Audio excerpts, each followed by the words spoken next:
رات اللہ تعالیٰ نے مجھے جو سعادت دی، مجھے اچانک سعودیہ جانا ہوا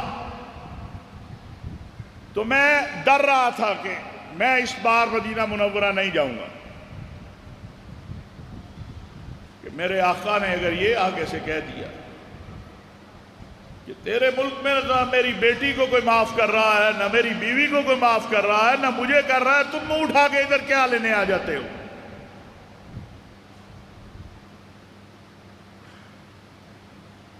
ایک اضطرابی کیفیت تھی، لیکن اللہ جزائے خیر دے پاکستان کے اداروں اور پاکستان کے مقتدر علماء کو جب ان تک وہ سارے حقائق پہنچے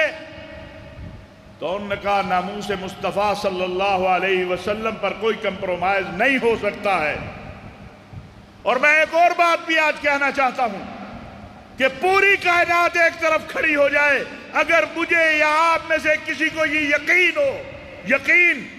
دلیل کے ساتھ، ثبوت کے ساتھ، شواہد کے ساتھ کہ فلاں علامہ، پیر، مولوی، مفکر، دانشور، سیاستدان، مذہبی رہنما اس نے ناموس رسالت میں توحید کی ہے، مالک کائنات کی قسم اپنی جان قربان کریں گے، کمپرومائز نہیں کریں گے۔